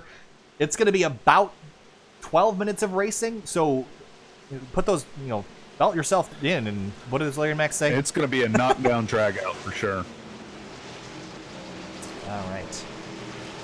What does Larry Mack say? Pull your belts tight one more time or something like that? All right. Give your belts a tug, folks. That's not my line, so I guess I'll leave it to Larry Mack. But coming down to it, 106 of 133. The end of round number 4 right upon us as the pace car is going to pull off the outside. See a lot of dirt up there, but coming back to the green flag. Green flag flies, and Johnny Thomas takes him back down to the green. And now we're going to see everybody scatter as they head down to turn 1.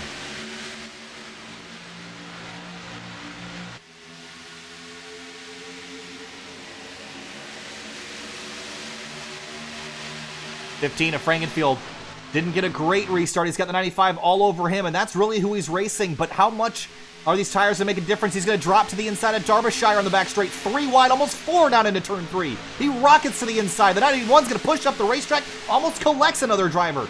That's Nathan Velez way up against the outside lane, and the 95 just gets clear. As we got a big gaggle of cars in front of him. I don't know how we're going to go green to the end, but we're going to try 3 wide for the lead. Here comes the 42 to the outside. The 14 of Finn drops to the inside, trying to take that lead away as they rocket off of turn 2. Gruenberg trying to follow the 42 to the front. And all of a sudden, Gruenberg is back at the front. That is amazing. Out at the front. He played some strategy here. Will it pay off for him? I don't see any of those cars with new tires in the frame just yet. Now Frankenfield and 95 are side by side, but for the lead, we're going to try 3 wide again. Does the 83 drop to the inside? Yes, he does. Here comes Gruenberg to the outside lane. Our pole sitter up top 3 wide out of turn 2.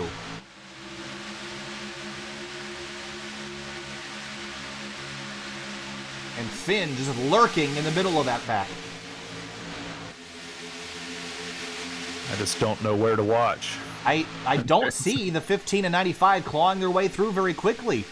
They're not moving up as quick as I would imagine, but I would give it about 10 laps for these front runners for their tires to fall off, and Gruenberg and Adams are both going to have pretty big advantage, I think. Zielinski gets chopped off by a driver on the exit of turn 2, drops to the inside lane now, but Gruenberg to the lead. He's clear for a moment, but the 42 still fighting that bottom line. How about Sam Close in the 5 car? Wasn't he multiple laps down earlier tonight? He started in 29th, dead last in this race, almost dead last in this race. He's running 8th right now. What an amazing recovery for Sam Close. Oh no, contact. The 83 is going to go up the racetrack. Contact the 83. He saved it. Absolute chaos out of turn 2. Where does everybody go? There's the 95 and the 15 in the middle of this fight. With the 54 getting away, we have 22 laps to go with the line here. Oh, contact! Off into turn 3. It's the 3 car. Tanner Sharp slideways. Does he save it? He does. He does save it. Carlos Acosta lost a bunch checking up for that one. I don't know how he didn't just wad up 15 cars there. That was amazing. 4 wide. We're going to try it. This ain't going to work. 24 gets turned and caution out here. With 22 laps to go, Acosta goes for a ride. And here's where everything gets changed up, because you know these front guys, they've got to come down pit road. Oh boy, this is just throwing all the strategy to the wind here. I don't know what to do at this point. But here's a look at it. We saw this coming. I mean, they were already jacked up from their turn 3 escapade there, but we were 4 wide and everything just closes up here. The 52 and 24 get together and crash. I do want to go back and take a look at Tanner Sharp's that was a crash. What happened to Tanner Sharp? That was the collision that just never happened. Here's a look. It was middle 3 wide, and the 83 turns on in. The 3 car loose, and just, I don't know how they didn't just crash the entire field. Right, that mid-pack back should have been just a giant wad of cars. And on board is good heads-up racing, though. And the safer barrier is the last thing you want to see going into turn 1 at 185 miles an hour, but that's what Carlos Acosta saw. All right, what's the strategy here? Who's going to pit? I think everybody's going to be coming down pit road. Oh, you got too much faith. I think we're going to see a bunch of guys come down. I think we're going to see some guys fake and stay out. What's the plan here? Nope. Here we go. What do we got? What do we got? Oh, boy. Oh, Gruenberg stays out. Oh, Gruenberg. Everybody else goes in. Gruenberg's going to be hung out to dry. Tanner Sharp stays out. Chuck Sweeting. Oh, no, who was the other driver? I think I saw one other driver creep on through there. So it's Gruenberg, Sharp. Is that it? I think it was just those 2. Wow, that is going to be huge. And you know what they're banking on, Brian? I think they're banking on this race being a mess from here on out and just hoping that the yellows come. Yes, caution after caution, right. But if they get eaten up quick, then there's nothing they can do. So it's interesting strategy call. It's a tough call to make. You've got track position and you've got fresh tires. Well, here is the strategy that was played. Now let's pull up the running order again. So 3rd place, David Wilson, 2 tires. 4th place, Levi Zielinski, 2 tires. 5th place, Johnny Thomas, 2 tires. Everyone else, 4 Mr. Feelgoods. Except for the top 2 who stayed out, and they're just banking on yellows from here on out, I think. This is just... if I was doing NASCAR fantasy for this... Ooh, Sharp almost looked like he was going to go in. I thought he was about to. If I was doing NASCAR fantasy for this league, I would definitely be losing right now. I don't know what's going on here, but let's see. Oh, I like the strategy from Wilson and would you say Zielinski, both taking 2. I don't think these guys have really been in the fight to win this thing, and they're rolling the dice, try and make something happen. Clouds come over the racetrack again. The temperature's been a big talking point tonight, up to 90, but it's going to drop again before the restart, I imagine, with the cloud cover. And we've seen on the restarts that you want to be on that bottom lane. So if I'm looking right now, if I'm in an odd number, I'm smiling seeing those clouds over the racetrack. Oh, just as the sun comes out. Oh, man. Okay, scratch that. I know Chicago has crazy winters. I didn't know their springs and summers were this nuts, though. All right. Well, I, quite frankly, have no prediction for this final 15 or 20 lap run.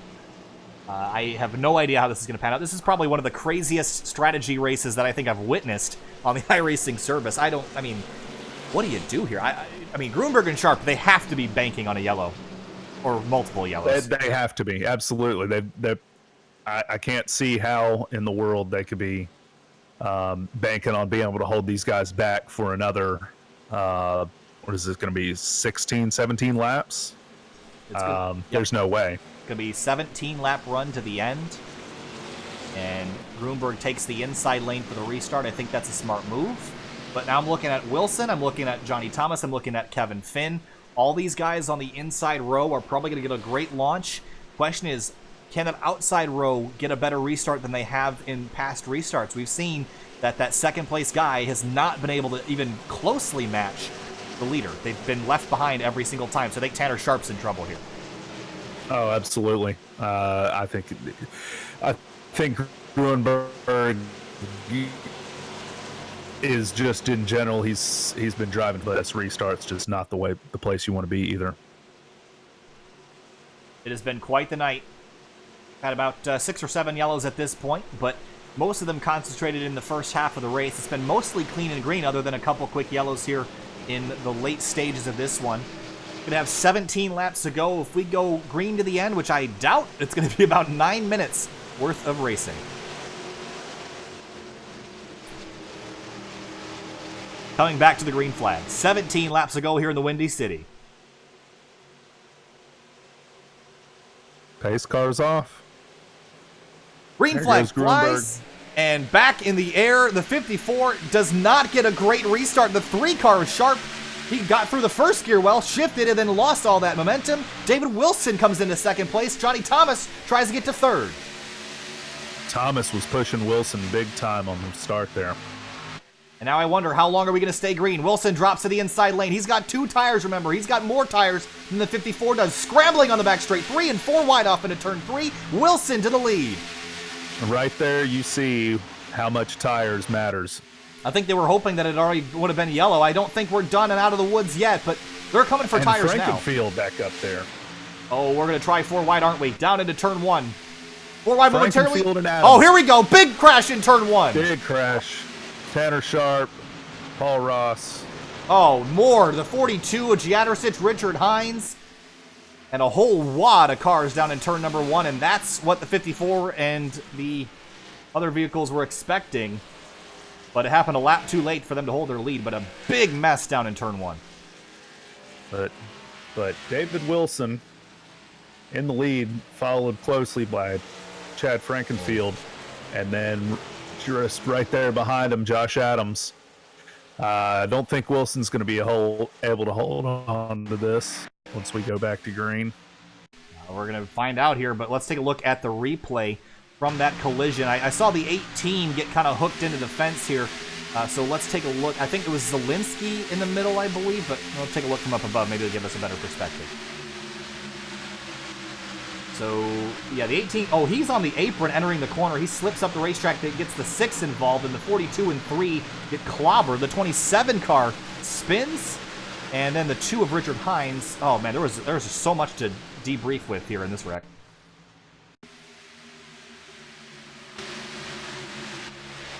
And taking another look from on board the 2.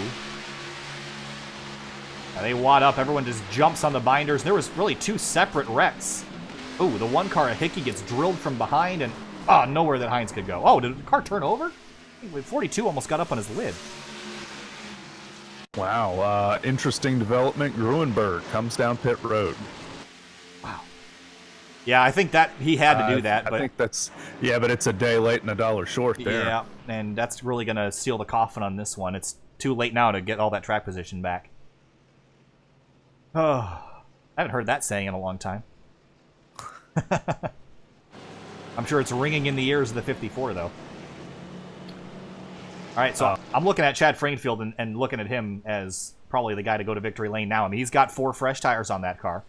He's the only one. I mean, Kevin Finn does, but Finn hasn't been as dominant as, well, I don't know. I'm not really sure, because the 14's been quick, but the 15's been mired in the back of the pack since he got put back on strategy. Josh Adams has been the quickest, but he's back in 5th, so certainly. He's back in 5th, but he's on the bottom lane. Well, he's probably going to take drivers 3 wide. We saw them. They didn't make a ton of progress on the previous green flag run when they had fresh tires. But now that Frankenfield's got a taste of some fresh air on the nose of that car, it should help. We're going to get a restart with, I think, 11 to go. Provided we don't get the lights out this time through. And we won't, so it'll be 11 laps to go on the restart. And if we get another caution, any subsequent cautions after that will pretty much end the race. So, and with the way, I mean, there's too much on the line to take it easy here. I think we're going to see people doing 3 and 4 wide again, and we're probably going to see some more yellows, just because you cannot give an inch here if you want to finish well. If you give up, you lift early, you're going to get run over by 15 cars behind you. You got to keep your foot planted and just go for it. Exactly. I mean, David Wilson out front here, he only took 2 tires.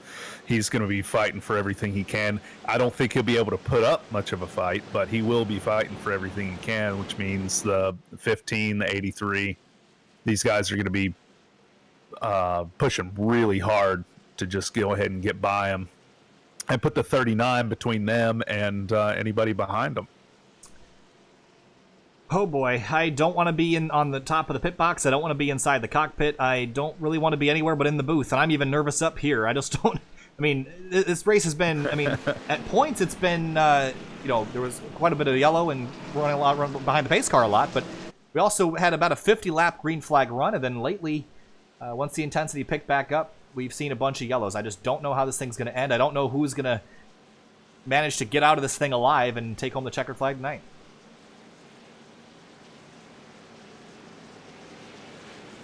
I can't believe Frankenfield actually has now gotten himself back up to be in contention for this win. He was so far back, 17th, 18th, something like that at one point.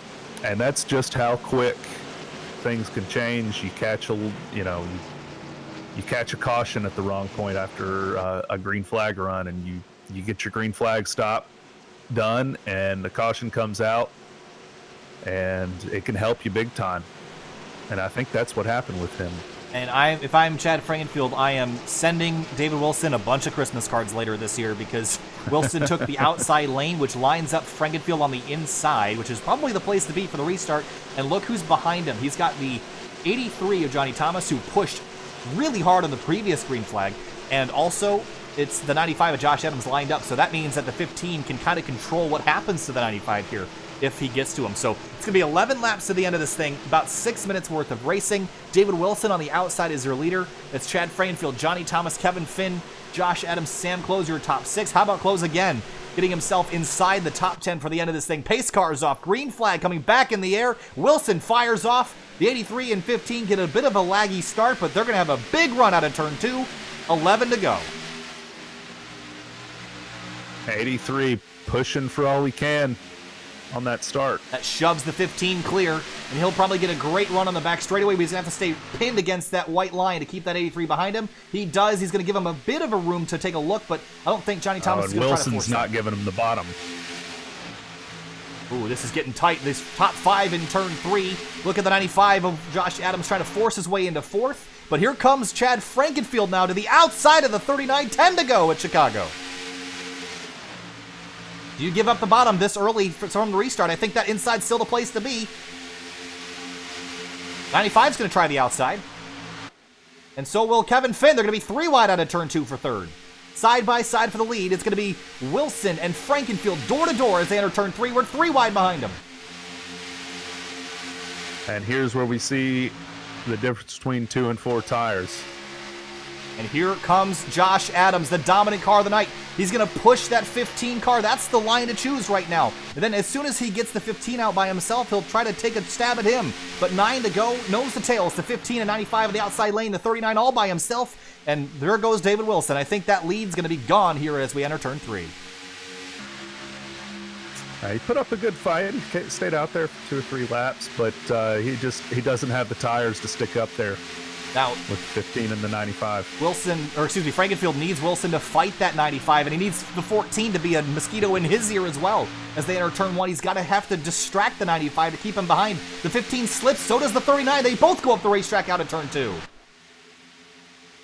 And the 95 held a good line through there, and you can see because he's got a run on the 15. Big push on the tap back straight. on the 15. That was more than a tap. He rear-ended him off into turn 3, but now it's the top 2. Oh. Both on 4 tires. 15, 95, 39, 14, 5, your top 5. 7 to go. Here comes Josh Adams to the outside. Now this is his chance to get this lead away and to win this race. He dominated so early in this night. Yeah, he likes that higher line, that middle lane there. I think he's going to make it work for him. Drag racing down the back straightaway, 95, 15. Frankenfield got put back on a strategy call earlier in the night. He's been fighting back ever since. This is his first taste of clean air since then. Can he get clear of the 95? Not quite. Adams is going to get a great run out of turn 4, but here comes Finn, going to push the other fellow forward to the lead. That's nice to have friends. Now we'll see. Yeah, it sure is. We're going to see if the Fords can go faster. Here comes Sam Close behind in that 3OG Racing Toyota. He was at the back of the pack for about 3/4 of this night. He's in 4th now and coming strong with these top 3 battling in turn 4. 3 wide behind him for 5th. If the race gets yellow flag now, it could be over. Battle for 2nd now. Kevin Finn and Josh Adams. Frankenfield gets to drive away. Oh boy, 14 and 95 almost got together. Adams really pinched him down there. Here comes and Close. Adams lost a ton of speed. Close trying to find a way around. I think he's the quickest of this group right now. He just needs to get some track position. Velez to the inside. There's and lap traffic. Oh boy. Ooh, and the 54. Little sparks there. Oh, and Frankenfield got a gap now. Frankenfield is loving this in his mirror. 4 laps to go. The 5 dives in underneath the 95. Can't make that run work. He backs right up to the 48 car as they exit turn 2. And it looks like we've got them all single filed out now. If the caution comes out, the race is over. 15 weaving down the back straight, trying to keep Kevin Finn behind him. They're 3 wide back here. Velez in the middle. And look at Gruenberg now. With 4 tires. What is it, 3 laps newer than the rest of these guys? Looks like it, but the 39 of Wilson got in the fence out of turn 4. A 10th separating the top 2 with 3 laps to go. We're not done yet here, Brian. Here comes the 14.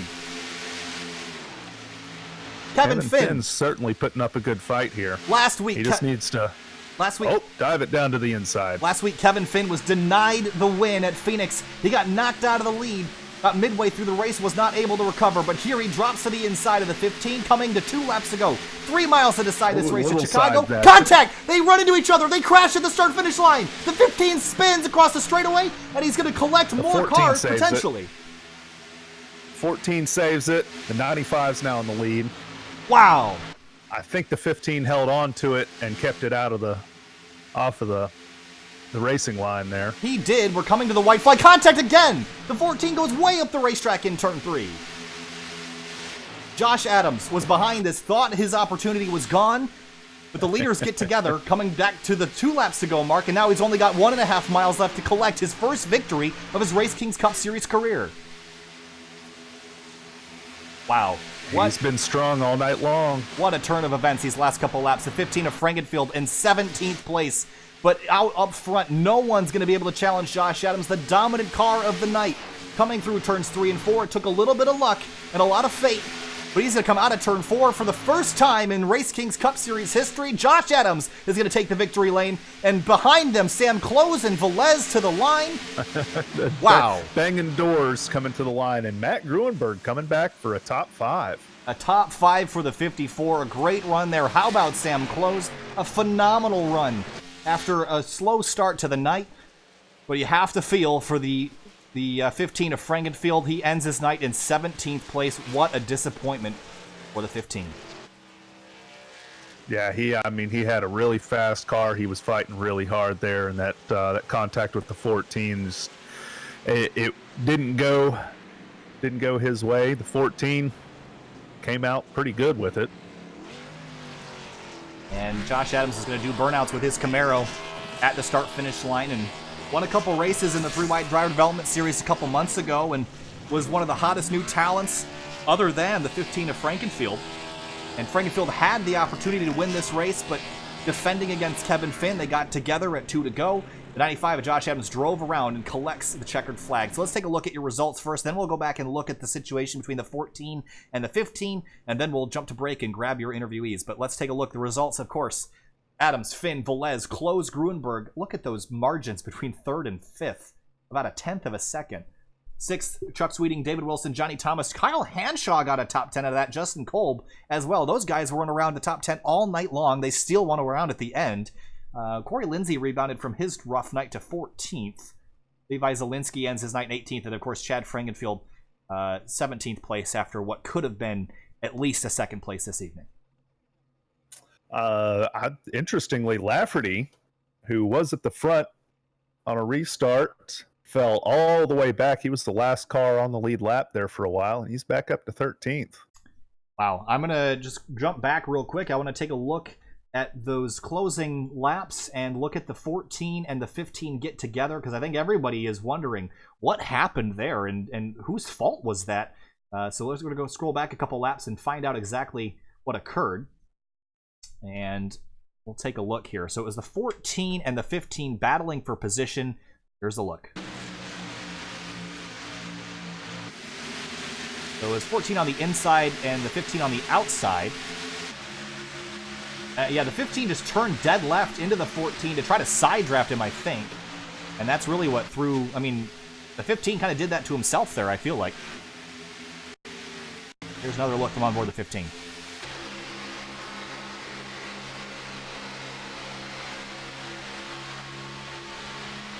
Yeah, that's 14 didn't do anything wrong here. I do want to ride on board with Kevin Finn, though, because things got exciting between him and Adams down in turn 3 of this lap as well. But you can't fault Finn. I mean, he got denied a win last week at Phoenix after running so well. And on the outside of the 95, they get down to turn 3, and I think there was some contact here as well. Yeah, he tried to do the same thing. He tried to turn in, the 95 wouldn't let him. He gets shot up the racetrack and finishes 2nd. Okay, we're going to take a breath and a break. We'll be back with you and your winners in a second.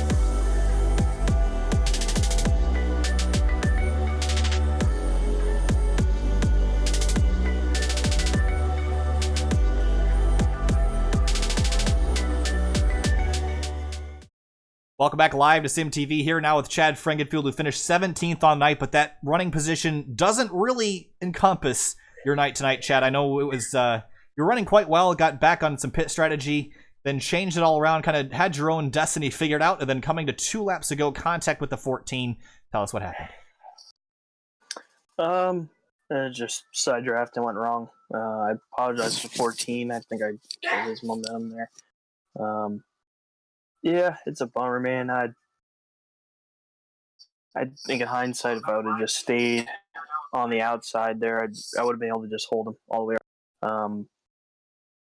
A lot of racing left, though. I think we're definitely one of the top 5 drivers and cars right now in the series. When the Cup, I just don't have the results to show for it. But lots of season left. Trucks have been going pretty well. Yeah, I just apologize to the 14 again. I think it cost him a shot at the win as well. All right, well, 17th place finish, not really indicative of the racing you had tonight, Chad. Thanks for talking to us. I know it was a tough finish, but better luck next week. Yep, thank you. Next, we're going to talk to Sam Close, who finished in 4th place tonight. Sam, your night did not start on a great note. You were a lap down for a long time, but you managed to claw your way back to 4th in the closing laps. Looked like you might have had a car to win. Walk us through your night, because it was kind of a wild one. Oh, hey guys. Yeah, I wasn't expecting an interview. First of all, I kind of came in late. I was having some computer issues, and so I decided not to qualify and kind of save my time. And then I get out there, and that first wreck happened, and I had no brake pedal. I coasted through that entire wreck. So I had to pull down and restart my steering wheel. Unfortunately, my brake pedal started working. So we had a long road to hoe after that. But honestly, I was kind of thinking about laying back this race anyways, and kind of letting the stuff work out. Let the guys who were going to wreck, and it ended up all coming out in the wash. A 4th place result, though, I mean, does that feel like a win? I mean, you started way at the back of the field and clawed your way through. There was a bunch of big wrecks. You stayed out of all of them. Does that feel like a victory, even though it wasn't a win? It almost feels like a victory. I mean, nothing feels quite like a victory. I would much rather win. But, considering everything that happened tonight and, how the points are looking, I'm happy with just being consistent and keep on popping off these top 5s for 3OG, and I'll be good with it. All right, well, Sam Close, 4th place tonight. A great result for that number 5 3OG racing car. Sam, thanks for talking to us, and good luck next week. Thanks for the broadcast, guys. Absolutely. All right, next to talk to 2nd place finisher Kevin Finn and the driver number 14, Crown Royal Ford Fusion. Kevin, there's got to be a lot of frustration right now. I know last week you had a really, really good car and got denied a win there and got kind of rooted up out of the way. And this week as well, there was some contact, 2 to go, and then off into turn 3 with the 95. Just walk us through those closing laps and what you saw out of the cockpit of your number 14. Yeah, I saw fresh air for the first time tonight, and I was excited. Got out there, and me and Chad were battling for the win. Just 2 guys going for 1 spot. He expected me to go to the apron, and I didn't. I was running that low line. I hate going on the apron at this track. And it's just, he turned right into me, expecting me to go to the apron, and we got together.